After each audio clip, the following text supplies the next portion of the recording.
জাতীয় নাগরিক কমিটি ও বৈষম্য বিরোধী ছাত্র আন্দোলনের উদ্যোগে নতুন রাজনৈতিক দল আত্মপ্রকাশ করবে আগামীকাল। এই বিষয়ে ব্রাহ্মণবাড়িয়ার নেতাদের প্রতিক্রিয়া জানাতে সরাসরি যুক্ত হচ্ছেন পূর্বাঞ্চলীয় ব্যুরো প্রধান পীযূষ কান্তি আচার্য। পীযূষ কান্তি আচার্য, নতুন একটি রাজনৈতিক দল আসছে, সেখানে জনতার প্রত্যাশা কেমন আছে এবং যারা ঢাকায় আসছেন এটাকে কেন্দ্র করে তারা আসলে কি বলছেন, তাদের প্রত্যাশা কতটুকু?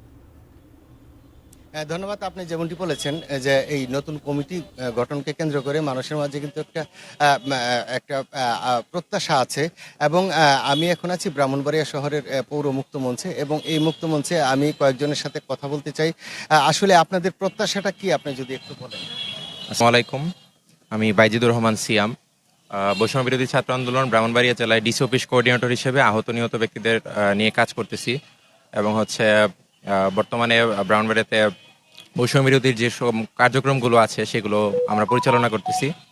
তো এখন নতুন একটা কমিটি হয়েছে, যেটা হচ্ছে আমাদের রাজনৈতিক উইং হিসেবে থাকবে বা ছাত্রদের উইং হিসেবে থাকবে এবং নতুন রাজনৈতিক দলও আসতেছে।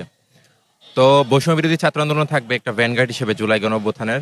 তো নতুন রাজনৈতিক দলের প্রতি আমাদের অনেক প্রত্যাশা, কারণ জুলাই গণঅভ্যুত্থানের পর থেকেই আমরা চেয়েছি সবসময়ই যে একটা নতুন রাজনৈতিক শক্তি বাংলাদেশে গড়ে উঠুক, যেটা জুলাইয়ের ম্যান্ডেটটা মানুষের জন্য পূরণ করবে এবং মানুষের ইচ্ছা আকাঙ্ক্ষার যে রাজনীতি এবং পরিবারতন্ত্রের যে রাজনীতি সেখান থেকে বেরিয়ে আসবে। তো সেই জন্য জুলাইয়ের যারা স্টেক হোল্ডার, যারা প্রাইভেট ইউনিভার্সিটি, পাবলিক ইউনিভার্সিটি, মাদ্রাসার ছাত্রছাত্রীরা বা আমরা যারা মফস্বলে আছি, আমাদের সবাইকে রেখে একটা বড় রাজনৈতিক দল তৈরি হবে, যাতে সকলের কৃতিত্ব থাকবে, সেরকম একটা রাজনৈতিক শক্তি পরিণত হবে আশা করি। আপনারা কি যাচ্ছেন ঢাকায়?